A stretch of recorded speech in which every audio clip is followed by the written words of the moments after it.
हमारे आदरणीय नेतृत्व ने एक बहुत ही गजब की बात कही और शानदार बात कही।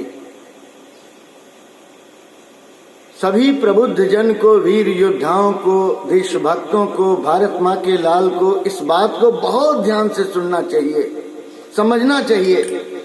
उन्होंने क्या कहा, जैसे लकड़ी का काम करने वाला सीख के लकड़ी का काम करता, बिजली का काम करने वाला बिजली का काम करता, और अपने काम को जो तन्मयता से कहता करता है वही साधना होती है।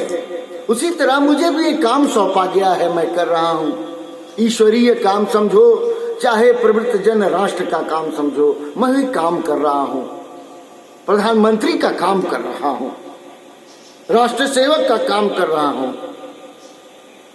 ये महान धारणा मन में पोषित करने योग्य है। ये महान धारणा हमेशा धारण करने योग्य है।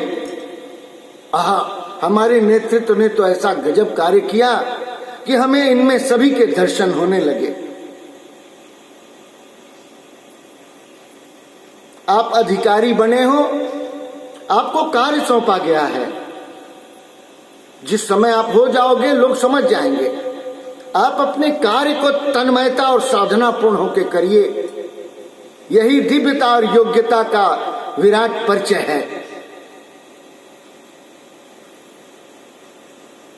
हमारा राष्ट्र नेतृत्व राष्ट्र का ही नहीं, नागरिकता का, गृहस्थ का, मानवता का भी संचालक सा नजर आता है।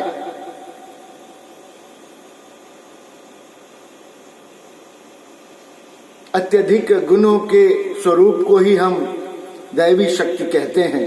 सो बड़ा कृपा है हमारे राष्ट्र को एक दैवी शक्तियां युक्त व्यक्ति प्राप्त हुआ।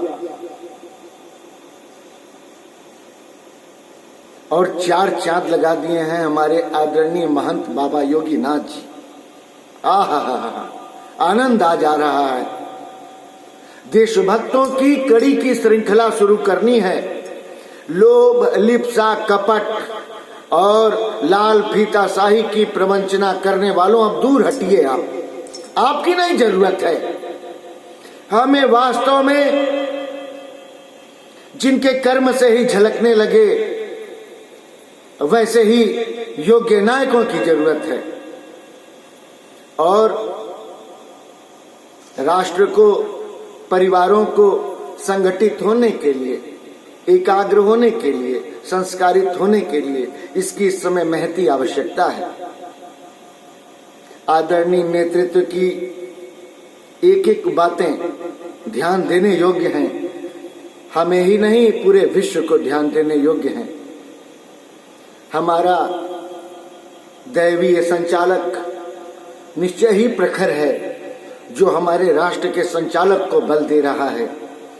हमारे राष्ट्र की इष्ट देव शक्तियां सचमुच प्रखर हो रही हैं, जो हमारे राष्ट्र संचालक को प्रखर तन्मयता प्रदान कर रही हैं। जिस तरह हर बार सहयोग के साथ श्रीहरि के साथ विष्णु का अवतार माना जाता, उसी तरह अद्भुत संयोग हमारे भारतवर्ष का हुआ है। हमारे राष्ट्र नायक के साथ आदरणीय योगी जी का समावेश और दिव्य जन प्रवृत्ति युक्त आत्माओं का। कुछ में अब भी हो सकता है थोड़े अहंकार की धूल चढ़ी हो, अभिमान का धूल चढ़ा हो, लेकिन चंदन की संगत से सुगंध आने ही लगेगी। ये हमारा पूर्ण विश्वास है। और हमारे राष्ट्र में बहुत से योग्य और दिव्य नौजवान अद्भुत हैं। वो राजनीतिक कुचक्र में फंस के, राजनीतिक शब्दावलियों में फंस के और विपरीत पुस्तकों का अध्ययन पाकर राष्ट्र और धर्म के विरुद्ध हो गए हैं। हम उनसे बार बार प्रार्थना करेंगे, अनुनय विनय भी करेंगे, वो लौटें, अपनी ओर आवें, सनातन राष्ट्र की वैभवपूर्ण धारणा की ओर बढ़ें। उन्हें राजनीतिक प्रवंचना से और दूषित वैचारिक प्रवंचनाओं से दूर हटना ही होगा। हमारा राष्ट्र जागृति की ओर चल रहा है। ओ मेरे प्यारे भाइयों, मेरे योग्य वीर योद्धाओं, अब संगठित होने का समय आ गया है। तुम्हें यादव, क्षत्रिय, कुर्मी, ब्राह्मण, वैश्य, शूद्र, जो भी वर्ण दिया गया है उसे कार्य योजना के हेतु नियुक्त कर संगठित होइए। जैसे एक संस्था में हम 5 भाई मिलके 5 काम संभालते हैं, उसी प्रकार हमें राष्ट्र हित में अब जगना है, एक हो जाना है। अब समय नहीं गंवाना है।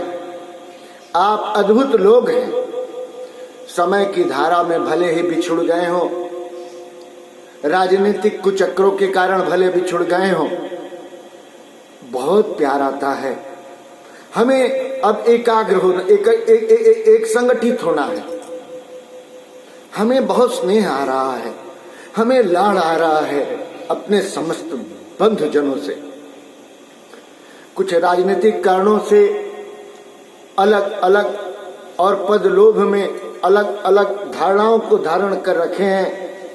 कृपा करें, सारी ये माया की प्रवृत्तियां हैं, क्षणभंगुर है, तुरंत नष्ट भी हो जाती हैं। इसमें ना फंसें। समय परीक्षा ले रहा है, महात्मा कल की परीक्षा ले रहे हैं। इस समय हमें संगठित होने का समय है, हमें एकाग्र होने का समय है, हमें प्रवंचनाओं में नहीं फंसना है, हमें राष्ट्र नायक का और राष्ट्र के अन्य नायकों का साथ देना है। सनातन का अर्थ है सभ्यता का जागरण, सनातन का अर्थ है मानवीयता का जागरण, सनातन का अर्थ है सभ्यता का पुनर्जागरण। हमारा वैभवशाली इतिहास हमें बार बार आवाज दे रहा है। हमें क्रांति की मशाल को थामना ही होगा। डर के मारे, लोभ के मारे, पद की चाह में वीरों लज्जित ना करें अपनी योग्यताओं को। हम सब संगठित होंगे इन अंगुलियों की तरह। हमें नहीं अंगूठा को कहना है कि तुम ये अंगुली बन जाओ, हमें इस अंगुली को नहीं कहना है कि तुम अंगूठे की तरह बन जाओ। ये असामान्यता पैदा कर देगी। तुम जैसे हो वैसे ही रहो, पर इस मुट्ठी की तरह संगठित हो और एक संतुलित दिमाग से जुड़ जाओ। इस राष्ट्र को ये श्रृंगार आप नवयुवक ही दे सकते हो। इस राष्ट्र को ये श्रृंगार हमारी नवयुवती वीरांगना ही दे सकती है। अब समय आ गया है।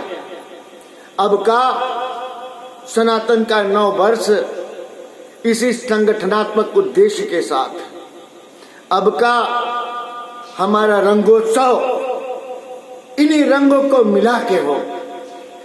फूहड़ता का हमें सर्वनाश करना है और फिर से सनातन वैभवपूर्ण स्वर्ण राष्ट्र का जागरण करना है।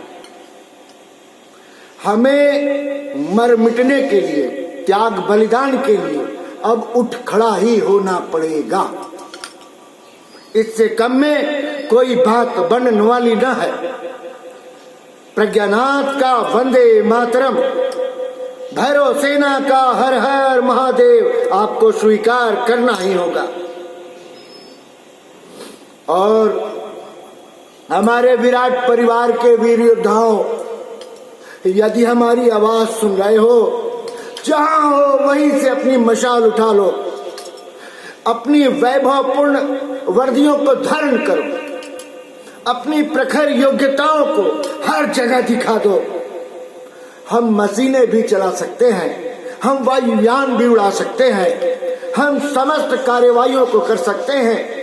इस चैतन्यता के साथ मैं भैरव सेना फिर प्रार्थी होकर प्रार्थना कर रहा हूं। मेरे वीर योद्धाओं, अब आपको जागने का समय आ गया है।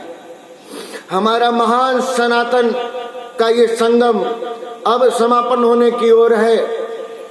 सभी के आह्वान के साथ हमें आपका भी आह्वान करना था। हमारे प्रणामी आह्वान को आपको स्वीकार करना ही होगा।